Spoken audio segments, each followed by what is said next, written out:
Well, President Trump's diagnosis is just the latest development in a COVID-19 timeline that covers all of 2020 and stretches back into 2019. 22 News anchor Rich Tedmer takes a look at the significant milestones in this worldwide pandemic.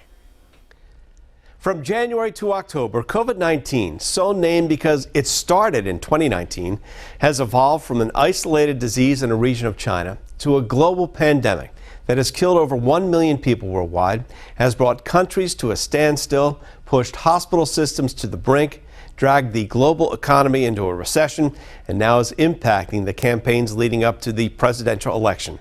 Here's how this pandemic has evolved in 2020. On January 9, 2020, the World Health Organization announces there's a mysterious coronavirus-related pneumonia in Wuhan, China. At this point, the WHO still has doubts about how serious the virus is. There were 59 cases so far, and travel precautions were already being considered. On January 21st, a Washington state resident becomes the first person in the United States with a confirmed case of the virus, having returned from Wuhan on January 15th. The CDC soon deploys a team to help with the investigation, including potential use of contact tracing. On January 31st, with a worldwide death toll of more than 200 and nearly 10,000 cases, the WHO issues a global health emergency for just the 6th time ever. Human-to-human transmission is quickly spreading and can now be found in the United States, China, Germany, Japan, Vietnam, and Taiwan. On February 3rd, the Trump administration declares a public health emergency and global air travel is restricted.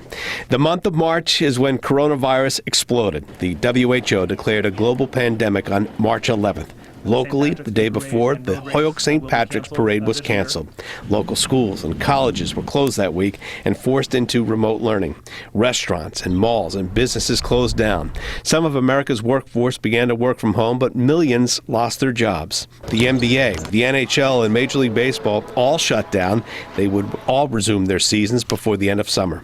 An outbreak at the Hoyok Soldiers' Home claimed the lives of at least 76 veterans. Also in March, after first saying that masks for most of us were not needed, the CDC recommended that people wear masks in public settings and went around people who don't live in your household, especially when other social distancing measures are difficult to maintain. By the month of May, over 100,000 people in the U.S. had died of COVID-19. That number passed 200,000 on September 23rd, by far the most in the world, with more than 7.3 million people in the U.S. testing positive.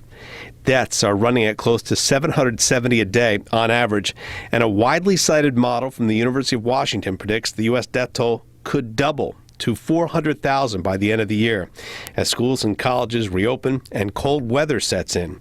More than 200 vaccines to protect against the virus are being developed by scientists around the world in a process that is taking place at unprecedented speed. But it could take up to a year or longer to roll those vaccines out. I'm Rich Tedmer, 22 News.